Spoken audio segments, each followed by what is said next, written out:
Bien, buenos días, mis hermanos, mis hermanas en Cristo. Buenos días a quienes se están conectando en la transmisión en línea y no pueden por alguna razón estar aquí. Se les extraña, quisiéramos verles aquí, pero sabemos que algo les imposibilita venir. Pero los que estamos aquí, pues vamos a la palabra de Dios. Nada más, pues tener en nuestra mente, en nuestras oraciones, los acontecimientos de Medio Oriente. Ya comentamos algo hace 8 días. Seguramente han escuchado mucho de medios seculares, seguramente de predicadores cristianos.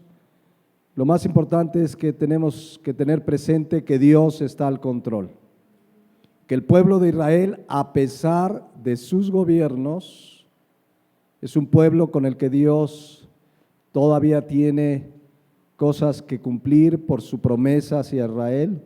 Un pueblo que ha sido atacado, odiado, que ha querido ser destruido, pero Dios no lo permitirá. Seguramente ya oyeron en diferentes noticieros políticos cómo comenzaron a atacar ahora a Israel con sus declaraciones. No olvidemos que este grupo Hamas islámico tiene como origen en su constitución, así como nosotros tenemos una constitución de lo que el gobierno debe hacer, en su constitución tienen como propósito destruir a Israel. Está en sus principios, está en su constitución destruir al pueblo de Israel. Entonces no perdamos de vista, oremos, todo está en el plan de Dios. Obviamente si se mete Irán y esto puede crecer a escalas mundiales, pero Dios está al control. Todo se cumplirá según cada profecía de la palabra de Dios. Mientras tanto nosotros pues estamos en la palabra de Dios justamente predicando un tema de la familia, nuestra serie La Familia. Esta es la enseñanza número 15. Estamos en un subtema que hemos titulado La familia llena del Espíritu, porque Efesios 5:18 pues ordena con toda claridad a cada creyente que seamos llenos del Espíritu, gobernados, controlados, guiados, dirigidos por el Espíritu Santo de Dios y su palabra. Amén.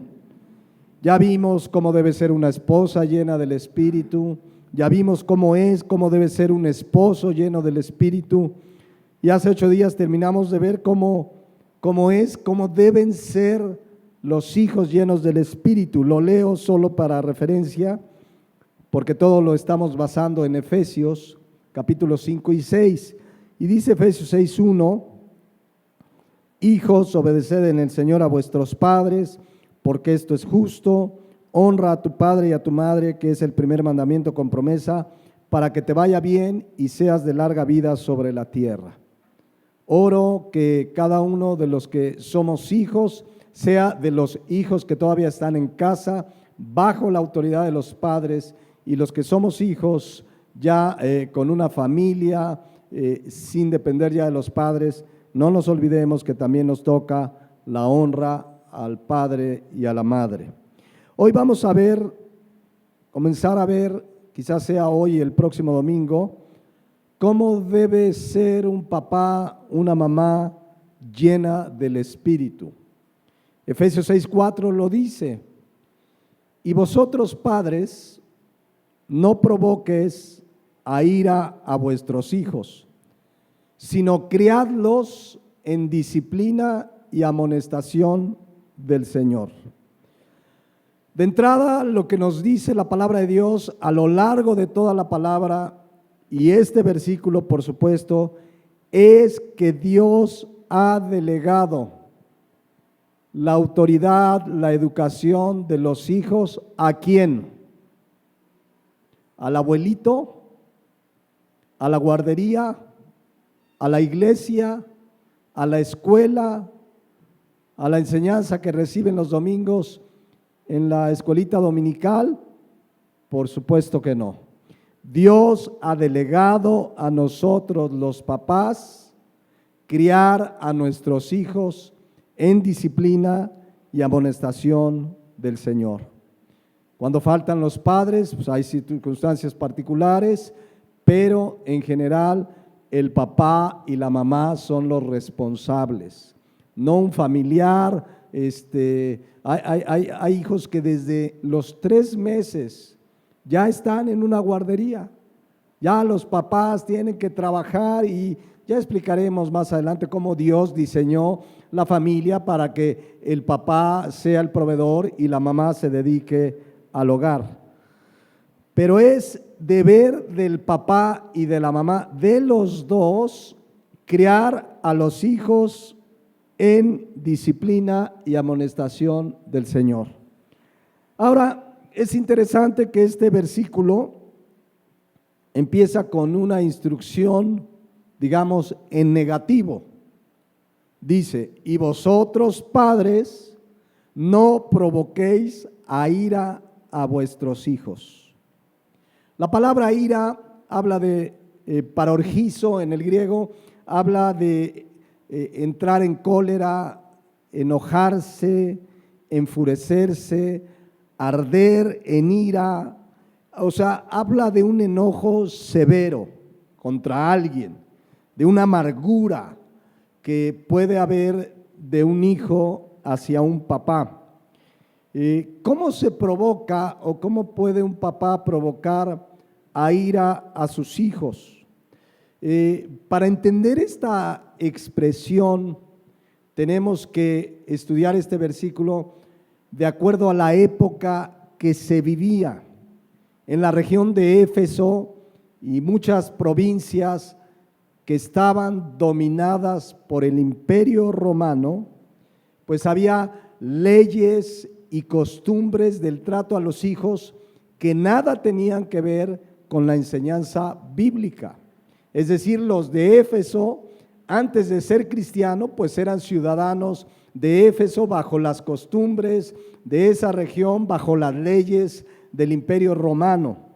Y entonces cuando Pablo viene y les dice, inspirado por el Espíritu Santo, no provoquen a ira a vuestros hijos, para esa cultura les generaba una sorpresa. ¿Qué significa? Porque déjenme decirles lo siguiente, siempre es importante entender en qué contexto se da esta enseñanza.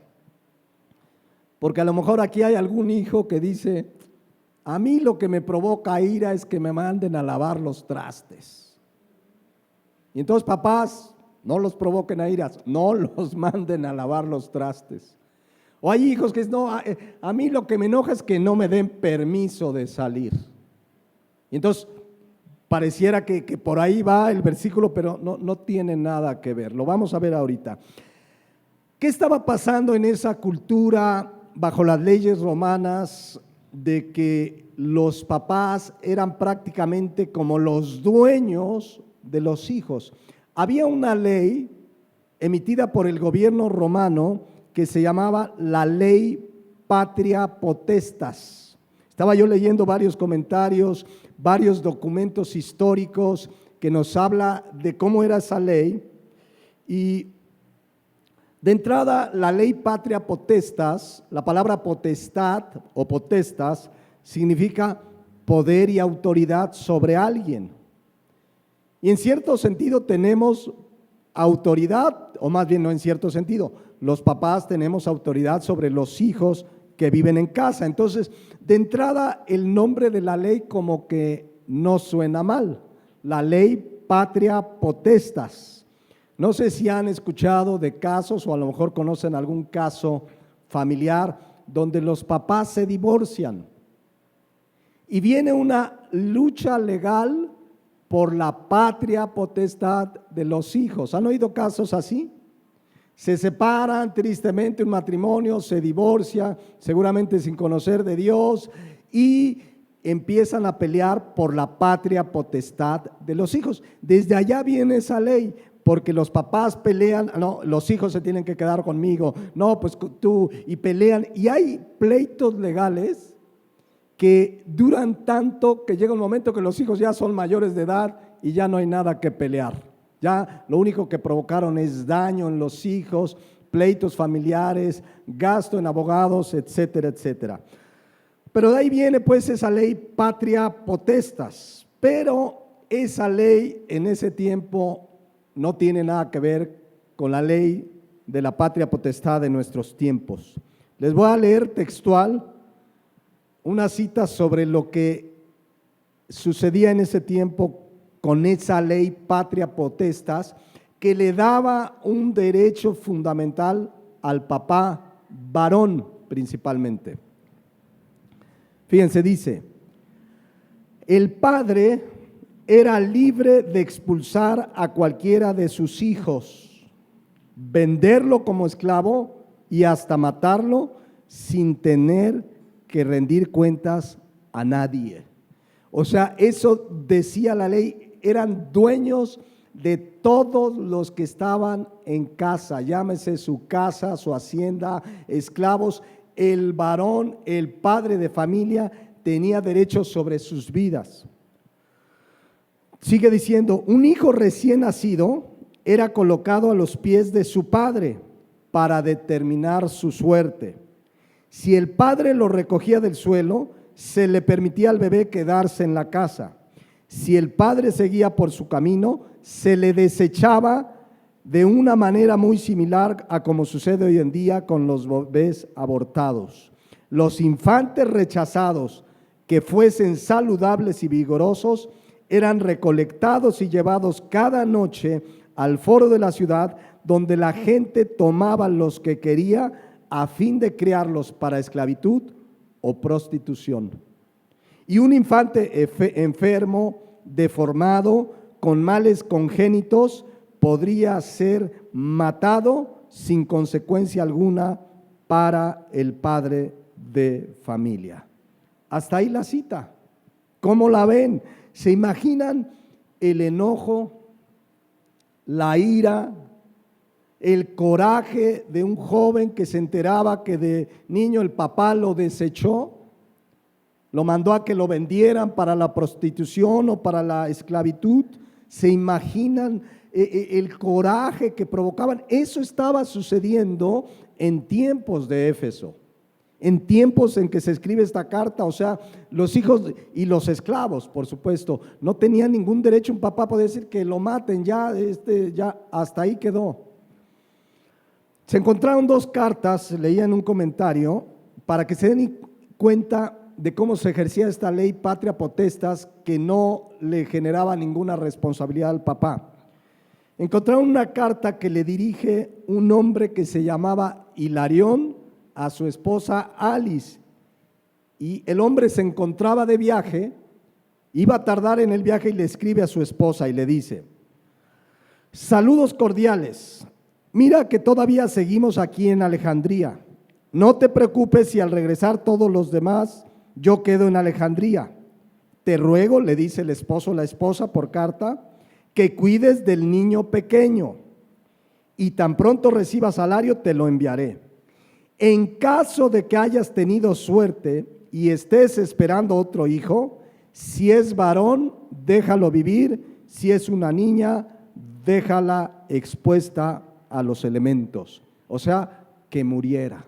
Esta es una carta de un esposo, la mujer la dejó embarazada, se fue a trabajar fuera y le dice: mira, como estás embarazada, si es niño, déjalo vivir, y si es niña, que muera. Es una carta de esos tiempos. Otra carta que escribió Séneca, un estadista de Roma, dice así. Fíjense lo que escribe este hombre, que era un estadista de renombre, un estadista que reconocía a la gente. Dice: degollamos a los bueyes indómitos, estrangulamos a un perro rabioso, clavamos un cuchillo a las vacas enfermas, a los niños que nacen débiles o deformados, los ahogamos. Este es el escenario que se vive cuando Pablo escribe esta carta. Hasta ahí la cita. Bajo estas leyes se imaginan el odio, el rencor, la ira de un hijo que libró la muerte por orden de su padre, el odio que tendría a su padre porque su padre decidió que lo vendieran como esclavo, o la familia, mira, decidían si lo vendían a la prostitución. Ahora uno lo lee y dice, bueno, pues es que ahora somos una sociedad moderna. ¿Saben que siguen sucediendo estas cosas en México más que nunca? De pronto una mujer dice, no quiero este bebé.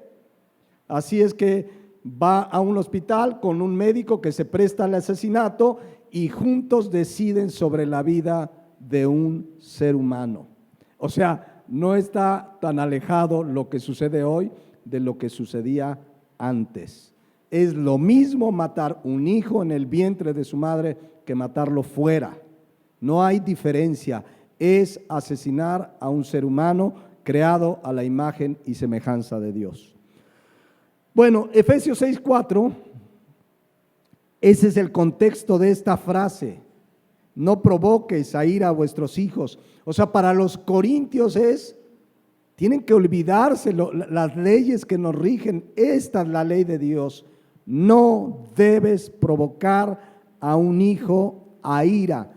¿Cómo? Con acciones como estas que decimos. Pero bueno, alguien puede decir, bueno, ¿y cómo aplicarlo en nuestros tiempos? Porque ya no existe esta ley, etcétera, etcétera. Pues bueno, si un papá puede provocar a ira, a enojo a un hijo, cuando de manera constante, continua, permanente, tiene un trato injusto, malo, en contra de la palabra de Dios hacia un hijo o una hija. ¿Sí me explico?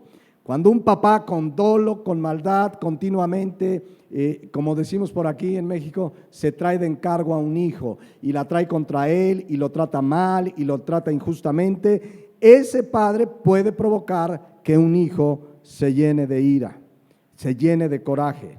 Pero no tiene nada que ver pues cuando un padre pues da normas y reglas en la casa y se tienen que obedecer, y si no se obedecen, ¿qué pasa cuando una regla es dada a los hijos y el hijo no la obedece? Bíblicamente, ¿qué debe hacer un papá?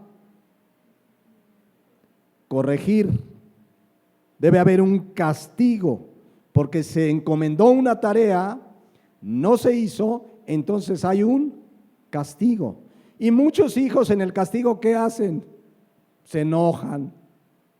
Pero no nos debe preocupar eso si el castigo es justo después de dar una regla y el hijo no la obedece, porque la Biblia dice, Proverbios 13:24, que el que detiene el castigo a su hijo, ¿qué?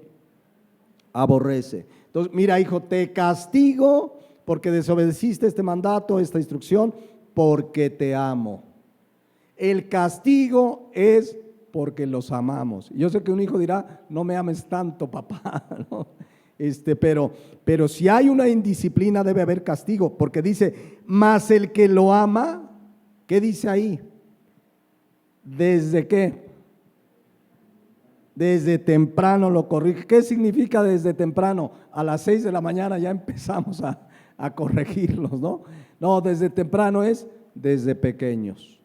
Ahora, mi esposa puso en la imagen unos papás con unos niños, pero la disciplina, la corrección es mientras están en casa. Así tenga 15, 18, 22 años, debe haber, si no se obedece un mandato, una regla, una norma, debe haber un castigo porque lo ama. Dice la versión Dios habla hoy, quien no corrige a su hijo no lo quiere. El que lo ama, ¿qué dice ahí? Lo corrige.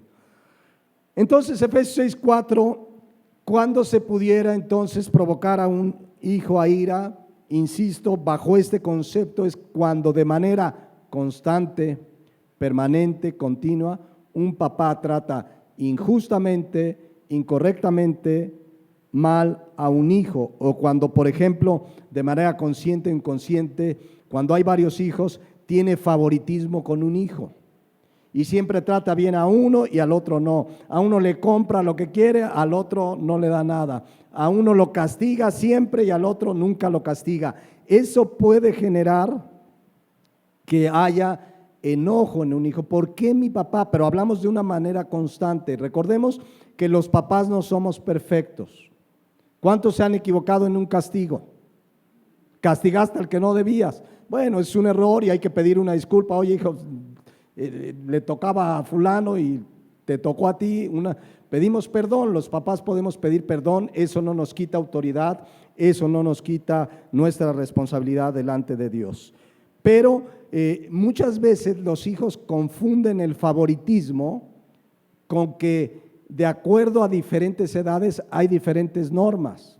Por ejemplo, ¿será favoritismo si un papá le presta el auto a su hijo de 21 años y al hijo de 14 no se lo presta? ¿Será porque es su favorito el de 21 años? No. ¿Por qué lo hace? Bueno, porque ya tiene edad, ya seguramente, bueno, no seguramente, ya debe tener una licencia y entonces ya tiene una edad, y el de 14 pues ni legalmente se puede.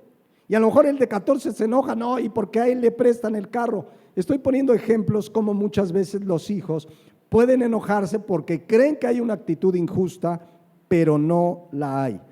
Una actitud injusta es cuando de manera permanente hay un trato distinto a alguno de los hijos. Sucedió, conocemos la historia, no la vamos a estudiar, solo les leo unos textos, con el muy conocido y famoso José. ¿Se acuerdan que José tuvo un trato diferente al de sus hermanos por parte de su papá? ¿Quién era su papá? ¿Quién era? Israel o Jacob. Recuerden que Jacob, Dios le puso por nombre Israel. Y de ahí viene la nación de Israel. Dice Génesis 37:1. Habitó Jacob en la tierra donde había morado su padre, en la tierra de Canaán. Esta es la historia de la familia de Jacob. José, siendo de edad de 17 años, apacentaba las ovejas con sus hermanos, y el joven estaba con los hijos de Bilha y con los hijos de Silpa, mujeres de su padre, e informaba a José su padre de la mala fama de ellos. Versículo 3, y amaba Israel, o Jacob, es lo mismo, a José, ¿qué dice ahí? Más que a todos sus hijos, porque lo había tenido en su vejez, y le hizo una túnica de diversos colores. Aquí vemos una actitud pues incorrecta de parte del papá. Amaba más a José. Bíblicamente, con la gracia de Dios, la dirección de Dios, tenemos que orar para amarlos igual, tratarlos igual, ser justos con ambos, disciplinarlos a ambos cuando es correcto, etcétera, etcétera. Pero aquí, miren lo que provocó versículo 4. Y viendo sus hermanos que su padre lo amaba más que a todos sus hermanos, ¿qué dice ahí? Le aborrecían y no podían hablarle pacíficamente. O sea, vean como una actitud de un papá, quizá uno puede decir, pues ya estaba anciano, pues ya vino el pilón, ¿verdad? Ahí José al último, y pues era su favorito, le compraba su ropita en buenas tiendas, y a los hermanos hay puras garras. Vean cómo dice la versión Dios habla hoy. Israel quería a José más que a sus otros hijos, porque había nacido cuando él era ya viejo. Por eso le hizo una túnica muy elegante. Pero al darse cuenta los hermanos de que su padre lo quería más que a todos ellos, llegaron a odiarlo y ni siquiera lo saludaban. ¿Dónde se provocó esto? En el trato del padre a un hijo. Vean cómo entonces debemos orar como padres. Si solo tenemos un hijo, pues ser sabios, ¿verdad? No consentir lo demás, ser justos, tratarlo con sabiduría. Ahorita vamos a ver lo que dice la Biblia. Pero cuando tenemos más de 2 hijos, pues pedir sabiduría a Dios para ser justos con ambos. Cuando haya que disciplinar, disciplinar. Cuando haya que reconocer algo, reconocerlo. Pero siempre debemos hacerlo orando a Dios. Amén. Ahora, ¿cómo si debemos? Porque dice Efesios 6:4. Y vosotros, padres, no provoquéis a ira a vuestros hijos, no los provoques a enojo. Entonces debemos tener mucho cuidado y orar por tratarlos correctamente. Orar, ¿verdad? Ahora, este versículo no justifica que un hijo tenga rencor y enojo contra su padre. No sé si me explico, porque a lo mejor algún hijo aquí puede decir, sí, yo por eso estoy muy enojado contra mi papá, nos abandonó. La palabra de Dios nos manda siempre a perdonar. La palabra de Dios nos manda a no odiar a nadie, a no guardar un rencor. Si tú eres un hijo donde efectivamente a lo mejor un padre te abandonó, de chico te maltrató, de chico hizo lo que tú me quieras contar, debes cuidar en tu corazón de perdonar.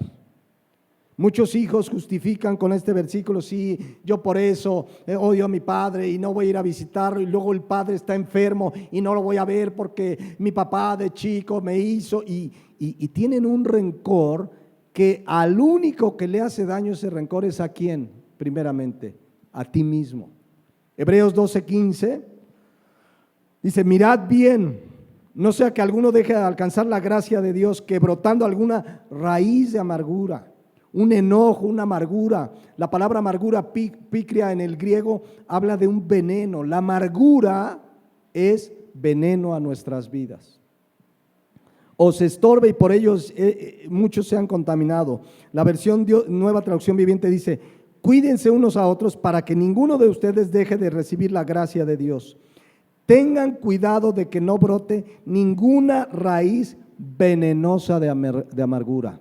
El enojo, la amargura contra alguien, contra quien sea, es un veneno que te daña a ti mismo. Alguien decía: la amargura es un veneno que te tomas queriendo dañar a otro. O sea, yo me amargo porque estoy enojado con el otro, pero al que le estoy haciendo daños a mí mismo. Entonces, Efesios 6:4 no es una justificación para que un hijo se llene de ira contra el padre. Le está diciendo a los padres: no les des motivos. Pero no justifica. Si tú como hijo tuviste el peor papá de este mundo, debes perdonar, orar por él, debes de perdonarlo, porque el Señor nos enseña a perdonar. ¿Cuántos hijos muere el papá y mueren amargados? Jamás lo perdonaron, y el papá a lo mejor enfermo, necesitaba ser visitado, y tú dijiste: no merece nada porque hizo y me trató, y mantienes un coraje que la Biblia le llama pecado. Entonces, aquí el llamado es a los papás: no los provoques a ira. No es un llamado a los hijos que se enojen con los papás que los tratan de una manera incorrecta. Entonces, los papás tenemos que ser muy sabios.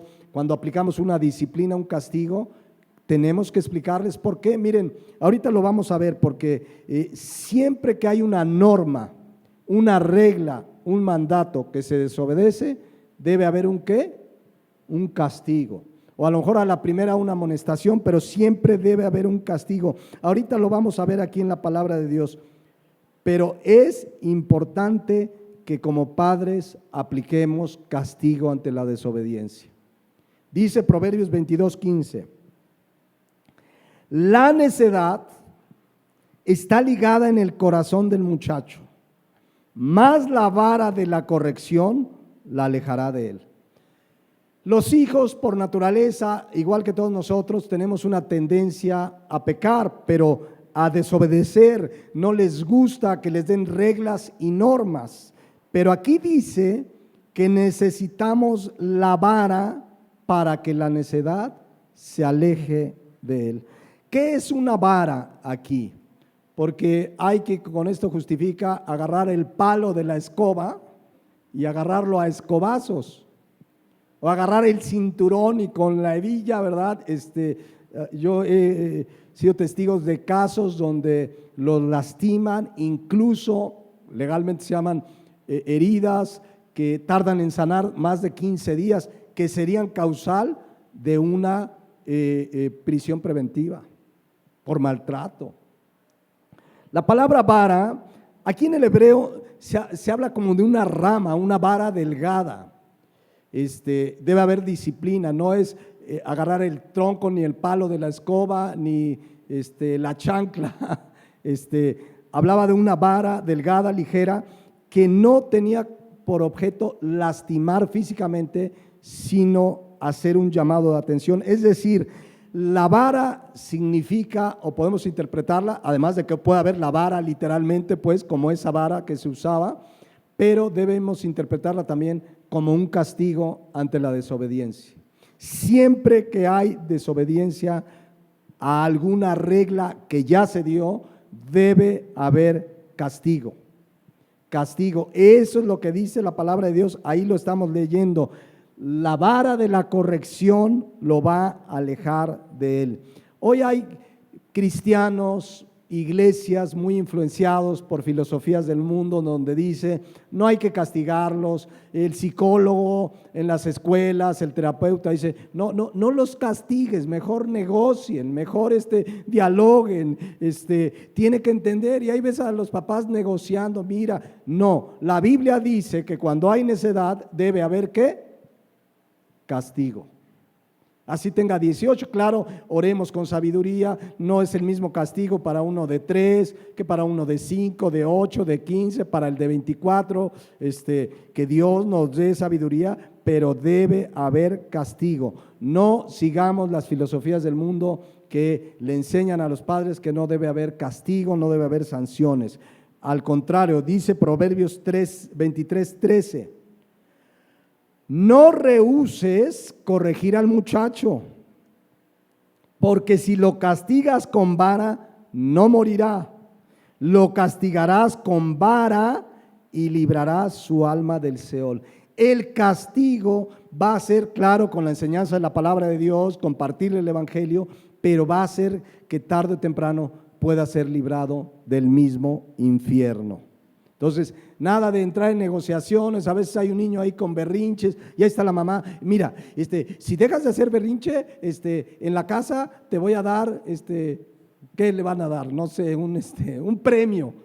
No, a ver, no me haces berrinche, y si sigues con berrinche, va el castigo y la disciplina. Porque luego los niños miden a los papás. Ya sé que hago esto y no va a haber castigo.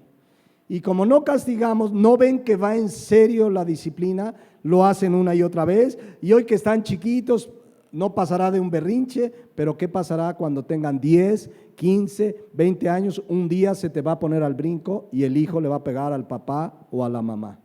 Por eso el castigo, la disciplina es desde temprano, desde que son pequeños, dice la palabra de Dios.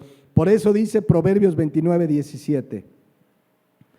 Corrige a tu hijo y te dará descanso y dará alegría a tu alma. La palabra corregir, yazar, en el hebreo significa castigar, escarmentar, ponerle un castigo que lo haga escarmentar. Y oremos, insisto, el castigo que aplica para uno no necesariamente aplicará para otro. Oremos con sabiduría, pero debe haber corrección si amamos a nuestros hijos. Entonces, Efesios 6:4, corregirlos, disciplinarlos, no es provocarlos a ira. Eso sí, si los corregimos y los disciplinamos sin haber desobediencia y nada más porque yo mando y nada más porque pues, ahora haces esto y no se lo explico, entonces sí puede haber enojo e ira. Pero debemos ser padres que corrijan y disciplinen a sus hijos. Por eso dice el versículo 4 de Efesios 6, que debemos, en lugar de provocarlos a ira, debemos criarlos en disciplina y amonestación del Señor. ¿Qué debemos hacer los papás? Criarlos en disciplina y amonestación. ¿Qué dice al final? Del Señor. Es decir, crianza que implica disciplina y amonestación de acuerdo a la palabra de Dios. No a lo que me dice el terapeuta, las técnicas modernas de educación, la psicología. No. Debe ser disciplina y amonestación del Señor. Si hay alguien que porque nos ama, nos disciplina, es el Señor. Dice Hebreos 12:6, que el Señor al que ama, ¿qué? Disciplina. Y azota a todo aquel que recibe por hijo. La versión Dios habla hoy dice, porque el Señor corrige a quien ama y castiga al que recibe por hijo. Entonces, cuando dice Efesios 6:4, criarlos, esta palabra es bien interesante en el griego. Es la palabra griega ektrefo. Y fíjense la responsabilidad que tenemos los papás. La palabra criar significa llevar a la madurez. Cuando Dios nos da a los hijos, tenemos un propósito, llevarlos a la madurez física, pero sobre todo, ¿qué? Espiritual. Es responsabilidad de nosotros los papás llevarlos a la madurez. Llevarlos a la madurez significa también acariciar. O sea, no todo es regaños, no todo es enojo, ¿verdad? La palabra criar habla de amor, de cariño. También significa, fíjense, criar significa entrenar. Tenemos que entrenarlos en el camino de Dios. Significa sustentar. Los papás sustentamos a los hijos. Llegará una edad en que trabajan y los hijos, en correspondencia, habiendo una responsabilidad en su vida, pues colaborarán con los gastos de casa. Pero mientras son pequeños, nos toca sustentarlos. No es una gracia del papá que dice, pues yo te mantengo. Eres su papá. Es nuestro deber criarlos, llevarlos a la madurez, acariciarlos, entrenarlos, para llevarlos a la madurez espiritual. ¿Cuántos aquí han ido a un gimnasio? ¿Cuántos han ido a un gimnasio? ¿A qué van al gimnasio? A entrenar. La palabra criar significa entrenar, es decir, los papás tenemos que entrenar, así como en el gimnasio te dicen, mira, vas a hacer este ejercicio y lo vas a hacer 10 veces y vas a descansar y lo haces otras 10 veces, con eso vas a ejercitar el bíceps y luego vas a hacer este otro ejercicio, vas a ejercitar el muslo. Nosotros tenemos que hacer lo mismo y ahorita lo vamos a ver con la palabra de Dios. Mira, hijo, la Biblia dice y lo entrenamos, mira, Dios dice y lo estamos entrenando, lo estamos criando, lo estamos llevando a la madurez, porque la crianza, según este versículo, tiene dos lados.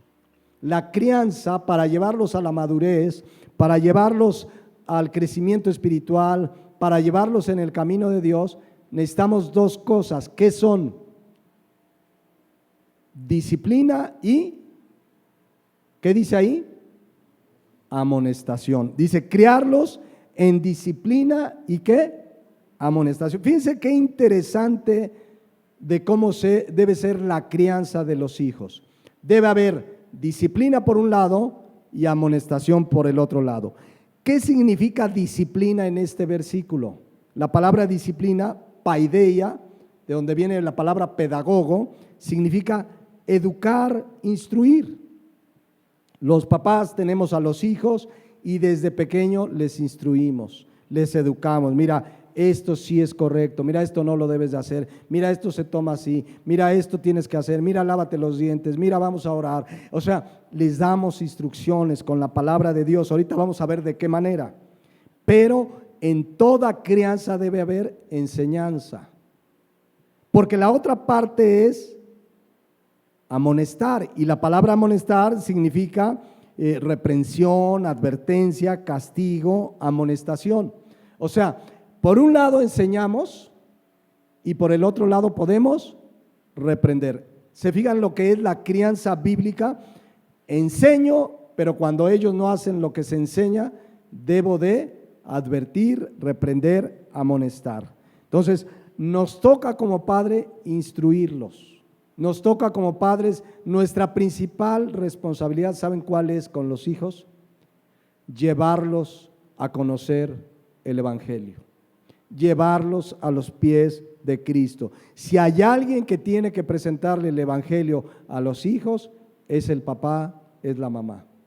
Los primeros que debemos presentarles, mira, Cristo vino a morir en la cruz por tus pecados, la paga del pecado es muerte, necesitas arrepentirte. Si hay alguien que tenemos que llevarlos a los pies de Cristo, somos los papás. No creamos que porque somos cristianos, ya mi hijo es cristiano. Hay mucha gente que yo conozco que le pregunta, oye, ¿tú eres cristiano? No, pues sí, ¿desde cuándo? Desde que nací. ¿Hay cristianos desde que nacieron? Bíblicamente no. Porque para nacer de nuevo hay que creer en el Evangelio y arrepentirnos de nuestros pecados. Entonces, como papás, parte de la paideia, parte de la disciplina es llevarlos a los pies de Cristo. Y debe haber enseñanza y debemos entrenarlos, pero también debe haber amonestación.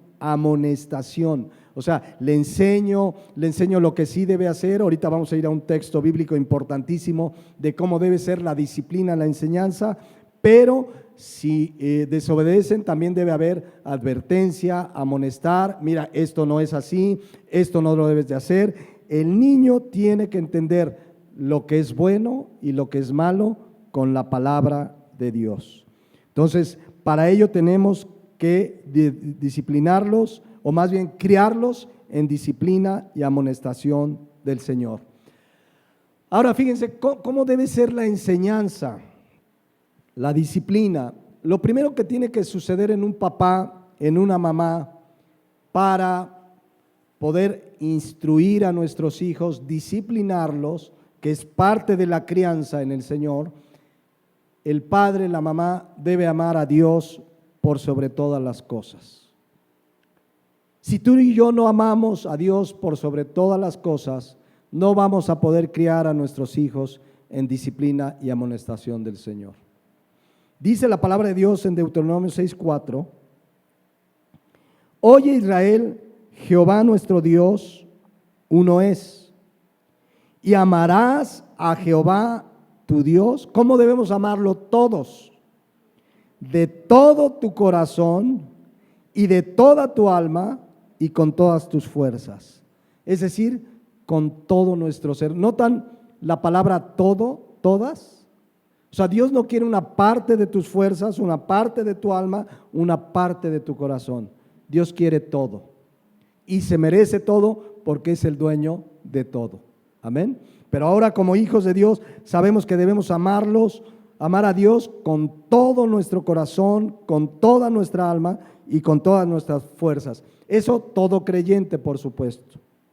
Entonces dice el versículo 6, después de decir amarás a Dios con toda tu alma, con todas tus fuerzas, con todo tu corazón, y estas palabras que yo te mando hoy estarán sobre tu corazón. Todo cristiano, pero estemos pensando en los que somos papás, debemos tener la palabra de Dios siempre en nuestro corazón. Me gusta la versión Dios habla hoy que dice: grábate en la mente todas las cosas que hoy te he dicho. Todo creyente debe tener grabada la palabra de Dios. ¿Qué significa grabada? Que me la memorice.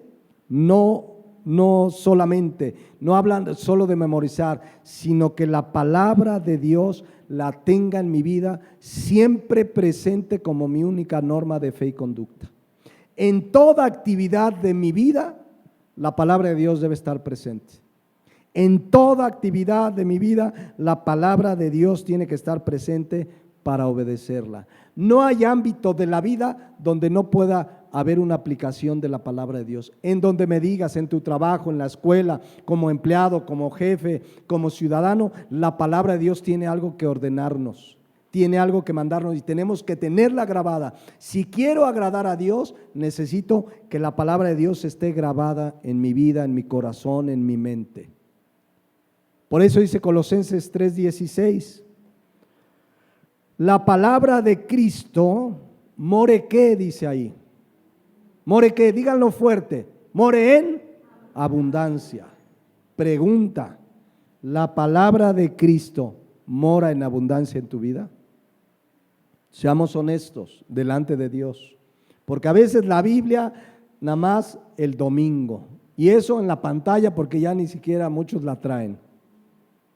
Necesitamos, hermanos y hermanas, hijos, papás, todo cristiano, permitir que la palabra de Dios more abundantemente en mi vida. Si no lo estamos haciendo, la palabra de Dios no va a estar grabada. Si le das 5 minutos al día y un salmito y ya, y le das 2 horas al Instagram, al TikTok y a no sé qué, te estás llenando la mente de basura. Llénate, grábate tu mente y tu corazón de la palabra de Dios. Es la única manera que la palabra de Dios, como dice aquí Deuteronomio 6:6, esté sobre mi corazón, esté verdaderamente. Si yo como papá no tengo la palabra en mi corazón, va a ser muy difícil que pueda criar en disciplina y amonestación del Señor a mis hijos. Por eso dice el versículo 7, ojo aquí, y la repetirás a tus hijos y hablarás de ellas estando en tu casa, por el camino y al acostarte y cuando te levantes. ¿Qué tenemos que hacer los padres con esta palabra que está grabada en nuestros corazones, que amamos a Jehová por todas las cosas, que la palabra de Dios es nuestra única norma de fe y conducta? Necesitamos repetírselas ¿a quiénes? A nuestros hijos. ¿Qué es repetir? ¿Que todos los días le lea el Salmo 23 y ya? No, la palabra repetir es la palabra hebrea shanan, que significa inculcar, meter dentro, repetida, constante y continuamente. La palabra de Dios debe ser algo de nuestro diario hablar todos los días, en cualquier circunstancia. Estamos viendo las noticias, lo de Israel. Mira, la Biblia dice, mira, es que Israel es el pueblo que Dios trató. Y empezamos la palabra de Dios, que pasan una noticia de X situación. Mira, la Biblia dice que tiene un problema en la escuela, me pegaron, me molestó. Mira, vamos a orar porque la Biblia dice que perdones. La Biblia dice que ames a tus enemigos. Eso es inculcar, que en todo nuestro diario vivir está presente la palabra de Dios, y se las repetimos y se las inculcamos y se las enseñamos a nuestros hijos siempre, siempre, siempre, siempre el consejo de la palabra de Dios. Miren la versión Dios habla hoy. Y enséñaselas, repetir es enseñar, continuamente a tus hijos. Siempre, mis hermanos, siempre hay algo de la palabra de Dios que decir siempre. A lo mejor un hijo te va a decir un día: ay papá, ay mamá, tú para todo la palabra de Dios. ¿A cuánto les ha pasado eso? A mí un día me dijo un hermano: es que pastor, mire, no, usted para todo la palabra. Pues entonces, ¿qué quieren que les diga? ¿Lo que pienso, lo que dice el psicólogo, lo que dice el filósofo? ¿O qué? La palabra, ¿cómo no hablar, inculcar, enseñar, meter en su corazón, repetírselas la palabra de Dios, si dice Romanos 1:16 que es poder de Dios para salvación? Amén. ¿Cómo no repetírselas si dice Hebreos 4:12 que la palabra de Dios es viva y eficaz? ¿Cómo no repetírselas si dice 2 Timoteo 3:16, 17 que toda la escritura es inspirada ¿por quién? Por Dios, y es útil, dice ahí, para enseñar, para redarguir, para corregir, para instruir en justicia, para que tu hijo, tu hija y todos nosotros estemos enteramente preparados para toda buena obra. Entonces tenemos que insistir, y la palabra, y si no es cristiano, compartirle el evangelio, llamarle al arrepentimiento, mientras tenga vida y esperanza. Y si es cristiano, la palabra, mira hijo, la Biblia dice, en cualquier momento. Por eso dice aquí en el versículo 7 de Deuteronomio 6, y hablarás de ellas estando ¿en dónde? En tu casa. Pero dice, y andando por el camino, y al acostarte, y cuando te levantas. ¿De qué me habla eso? Debemos inculcarles la palabra siempre. En todo lugar y circunstancia hay oportunidad para inculcarle la palabra de Dios. Ahora, a veces alguien dirá: papá, eso ya me lo sé. Pues aunque te lo sepas, te lo vuelvo a decir.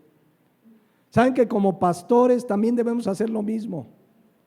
Decirles la palabra. Pastor, eso ya lo había mencionado. Pues se los vuelvo a decir. Un día Pedro tuvo que decírselos a la iglesia expatriada. Dice 2 de Pedro 2:12: por esto yo no dejaré de recordarles siempre estas cosas, aunque vosotros ¿qué? Las sepáis y estéis confirmados en la verdad presente. O sea, Pedro le dice: mire, aunque ya se la sepan, se los voy a seguir recordando. Y a veces dice: ay pastor, ya nos dijo que amemos a nuestras esposas, ya lo sabemos. ¿Y ya la amas como Cristo a la iglesia? Ay pastor, es que eso ya lo dijo. Pues otra vez, aunque es más, aunque lo estén haciendo, necesitamos recordársela. Los papás a los hijos, los pastores a la iglesia.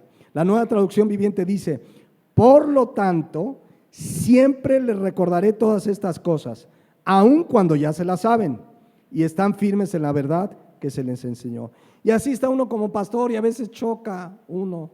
Hermanos, no dejen de congregarse. Ay, el pastor otra vez, nos quiere en la iglesia, nos quiere, es el pastor el que los quiere, o sea, sí los quiero aquí, pero fue mi idea, me surgió la idea, no dejen de congregarse. No, es lo que dice la Biblia. Hermanos, amen a sus esposas, hijos, obedezcan a sus padres. Hermanos, siempre va a estar uno insistente, y sí habrá uno que otro hermano que dirá, no, ese pastor ya chole, ya, siempre nos exhorta.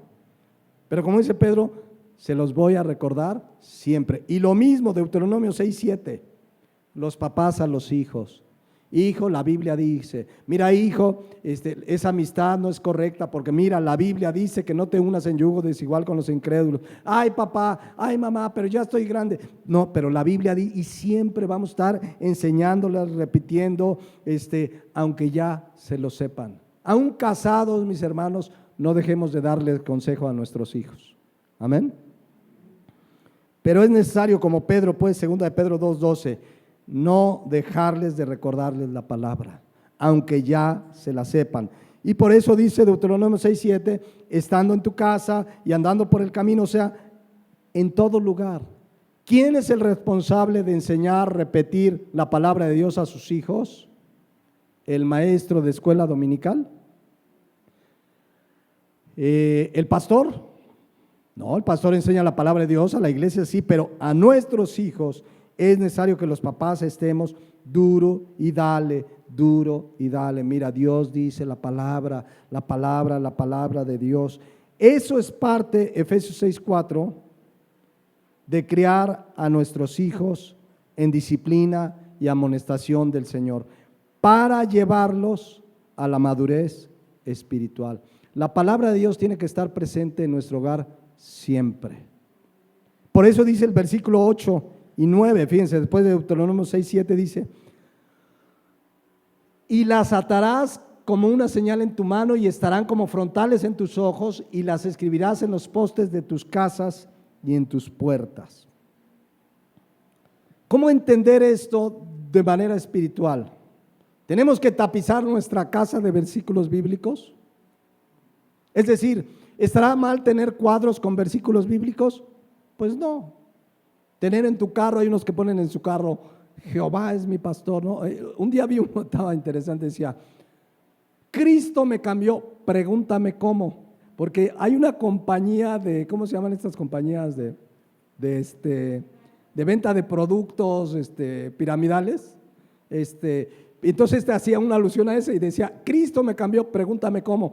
Pero en una de esas va y se estaciona en un lugar prohibido y va el vigilante, le dice, oiga, ese lugar es prohibido, yo sé dónde me paro. Y por ahí su dice, Cristo me cambió, pregúntame cómo. Imagínate que no lo hubiera cambiado, ¿cómo sería? ¿No? O sea, no, lo que este versículo habla es que la palabra debe estar presente siempre, siempre, siempre.